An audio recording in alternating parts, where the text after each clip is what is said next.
This week, questions were raised about plea deals for people who have been arrested multiple times or served more than one jail sentence.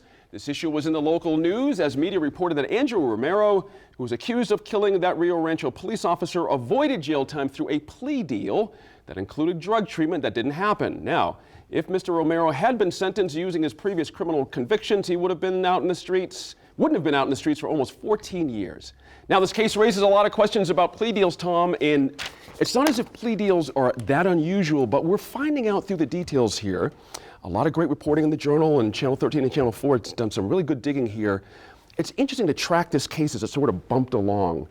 And I came away with this feeling like, what do you do in these kind of situations? You got to figure out something. You make a plea deal, but something clearly just went wrong here. Yeah, I mean, it was just reading through it all. First off, your heart just breaks because you think this could have been avoided, and then you look at the bigger picture and you think, wow, you have all these different systemic failures. Yes. And the DA's office, I think, has which could have taken a big fall. I think everybody's tarnished, but the DA's office, I think, has said, you know what, we're to blame, but we're not the only ones to blame. That's right. And I think that's good because we're actually looking at this. Are all plea deals bad? No, absolutely not. I think personally, I think you need to give people a first, second, third chance. But within certain circumstances, when you have voluntary manslaughter, that should be a different kind of look at things as it was here. And Diane, we had a situation where some on the staff knew about the involuntary manslaughter charge. Some claim they didn't. We had a lot of he said, she said. But the district attorney, as Tom just said, did step out and took a bit of the blame, but she walked it back a little bit as well on the radio this week. How much of this falls on the district attorney in your view? How much is it the judicial side? I mean, where does the fault lie for you? Well, I think there, as Tom said, there's multiple parts of the system that can be blamed for something like this happening. I actually think at the beginning the DA made a mistake when she blamed a junior attorney rather than just walking it back at the very beginning and saying she did walk it back. She tried to retrieve herself a little bit from that, but I do think that to the point that the judicial system, she said, was she thought they were responsible earlier this week. She said that the junior attorney, the parole system, all the different things, and the timing was really a critical issue. The judicial system, as we all know, is severely underfunded. The courts are crowded. People get plea bargains time after time after time because of the right to a speedy trial. And so I think that, it's a complicated thing for somebody in the public to answer. I think at the end of the day that people will blame maybe judges, the DA. Those will be the people that will ultimately be blamed for letting somebody back out on the streets. Absolutely. Phil, it's one thing to have the prosecuting attorneys go to a judge and say, we want to try to make this work, cap the sentence at 4 years, all these other different things. But it seems to me the judges have the final say on this, unless I'm missing something. Not trying to pin total blame here, but I've got to think there's got to be a way to look at these kind of things and think, okay, wait a minute, look at this guy's history. Is this really probable that what we've got going on here? Plea deals happen all the time. Yeah. We're focused on this one because it went bad. There you go. Otherwise, we'd be just moving right along. Right. Here's the issue, I think, beyond this whole picture is the fact that they were trying to give this man a chance. Okay. 80% of crime committed in our prison system is done under the influence of drugs or alcohol. Obviously, he had an alcohol or drug problem because we're going to send him to Delancey Street. He didn't go. If he'd have gone, this conversation would have been over with. We have to focus on the fact that a lot of these people are going to keep committing, they keep committing these crimes. Well, when you're dealing with drugs and alcohol, and needing to have that drug, these crimes are going to keep on going over and over and over again. That's right. It's not just going to end. So what do? Put everybody in jail, we keep putting them through the process, and the courts go, God, if this guy could just get sobered up, or if he get off these drugs, maybe he'll have a better chance of making it. That's right. And so they give him a chance, he blew it. Yeah. And a man is dead. Yeah. It's a terrible situation. Did the judge make the right decision? Oh, the judge can look at it and say, I want to get this guy through Delancey Street and get this guy going on the right track. Not that old. Yes, we make mistakes, but the bottom line is this young man made the wrong choices, and that's why we're all paying for it. Exactly right. Vicki, it's interesting. It's hard to disagree with Phil. This is the way of the world right now. People say, look, instead of cycling people in and out, let's get them in the rehab. Let's get them there. But somehow, physically getting this man there didn't happen. Right. That's the part that amazes me, that he could just walk out of jail, and then when you show up, we'll be here ready for you. There was literally no van there waiting to take him straight there. That's an amazing breakdown to me. That is an amazing breakdown, and I think this is just, as everyone has said, this is just systemic of our prison system has got to be redone. Right. The judicial system. I mean, again, how many stats do we have to hear that the United States has more people incarcerated than anybody else? That is beyond nuts to me. Yeah. And I think that until we do some reform, I mean, what about these nonviolent criminals that are sitting in jail? You know, these places, we have these states where they have just the crazy drug laws, and some kid at 21 has a sheet of acid and his life is over with because he gets to spend 30 years in jail. Let's get those guys out, and the people who are killing people, let's put them in there.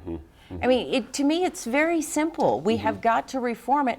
But then let's start talking about our private prisons and the people who are making money on putting our citizens in jail and keeping them there. That's right. Staying with you, since you're warmed up now, I wanted to get your opinion on. Lieutenant Governor mentioned that this man he spent 400 days in jail, waiting for his turn in front of a judge.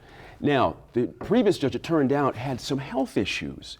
And his docket just sort of sat there, it seemed to me, if I'm following the reporting correctly. But 400 days of jail time is an amazing situation. Exactly, because that's your local jail, which is not designed or shouldn't be designed to hold somebody for 400 days. That's right.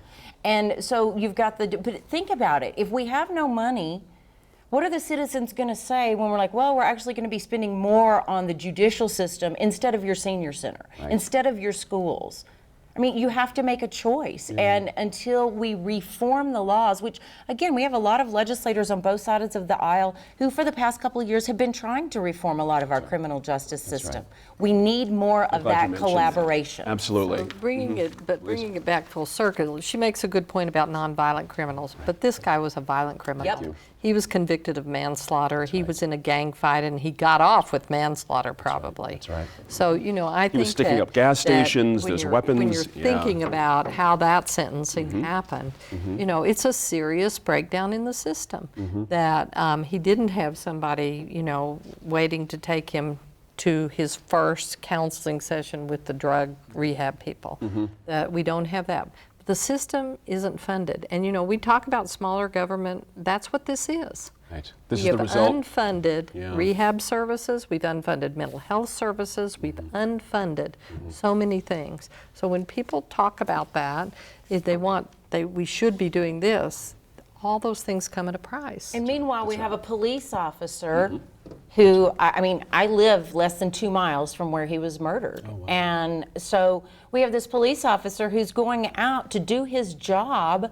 He thinks he's pulling somebody over for driving erratically, maybe speeding or whatever, and he's dead. Yeah. I mean, it's just a huge breakdown, and it is just such a loss. Sure. Tom, confidence in the system after these things happen.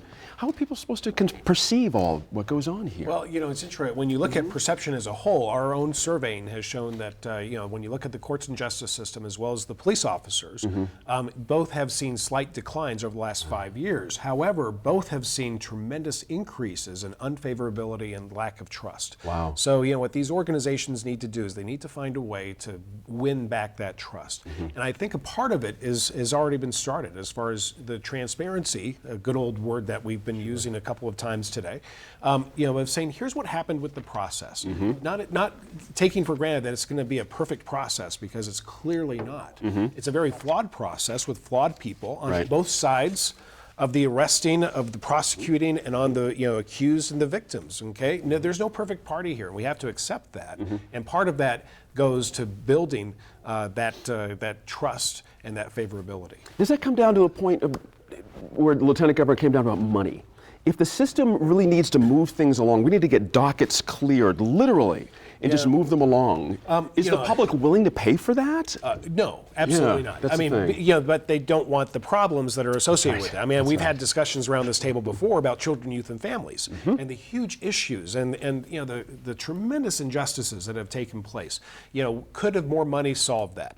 Well, no, because you still have human nature. But could it have remedied and, you know, lessened the impact? It could have. Yeah, yeah. Pick up on that if you would. This is interesting. The public's will to kind of get in and roll up our sleeves and pay a few more bucks to solve the problem. Well, I think if people know where their money's going, it goes back to our discussion on infrastructure earlier. People know where their money's going and where it's being spent.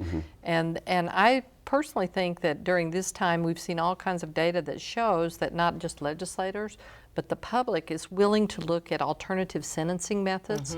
But they also don't want those to take a year or 2 years in jail before you say, oh yeah, maybe you shouldn't be sitting in the county jail. You should be going to an alternative rehab. I mean, we just saw a turnaround of an opinion in Las Cruces, where a man was accused of child abuse because his daughter died in the laundry basket. They had the speedy trial issue under the DAs, the multiple DAs down there was the issue. They didn't get to a speedy trial. And so now, are we going to clog the courts with people who are coming back saying, I didn't get a speedy trial? Right. I was wrongly convicted because I didn't get a speedy That's right. trial. Phil, pick up on that if you would. That's an interesting point. You know, any enterprising lawyer could see the situation for what it is and start advising clients to start making some noise here. Exactly. The defense is going to do anything they can to get out. There you go. Exactly. To the point, we do have to take a look in this state and around the country, maybe on a national level. We've got to get these people into rehab. This idea, but when you're talking about DWIs, repeat offenders on alcoholism, for example, these 4 or 5, this is not an issue that just goes away because we want it to. Sure. Americans and our citizens want to live in a very euphoric world where crime is not there in Candy Lane and all that stuff. It's not reality. Because as long as you have drugs and alcohol abuse in this, and we just saw an article, 32% increase in alcohol use in the United States, just saw it this morning. We have this problem, and we have to face it on the state level, on the city level. We do have to spend the money. We have to find the money to get these people into programs. It takes 18 months for somebody on meth to get off of it. Right. Where are you going to find a place to put these people 18 months? That's right. Now, my heart just bleeds for these people because they have an addiction. And addictions have to be handled in a proper way, and they have to be handled, unfortunately, through the state. We've got to find the monies for it. It's no small irony that this man was going to Espanola for his help instead of here in the metro. You know what I mean? Isn't that a weird thing? Why does he need to go all the way to Espanola? Because It's we a system don't have these designed- services. Amazing. These services are not here. We don't have services. I mean, I talked to some city employees, I won't name the city, and they, through their IEP program, had some alcohol issues. They had to go to a completely different part of the state. Because there were no resources in the city. And it was one of our larger cities. So, and we've had them closed down. We've had, you know, so much of an issue there. And, you know, 18 months, you know, but at the same time, we have to be practical. How much does it cost to put somebody in a treatment center for 18 months? And how many people do we have that need to do that? And going back to this particular guy, I appreciate giving him a second chance. But when you're looking at manslaughter and some of these violent crimes, is that the person to give the 12th chance That's still to? the question. I don't know. That's still the question. Up next, we look closer at civic engagement among young people.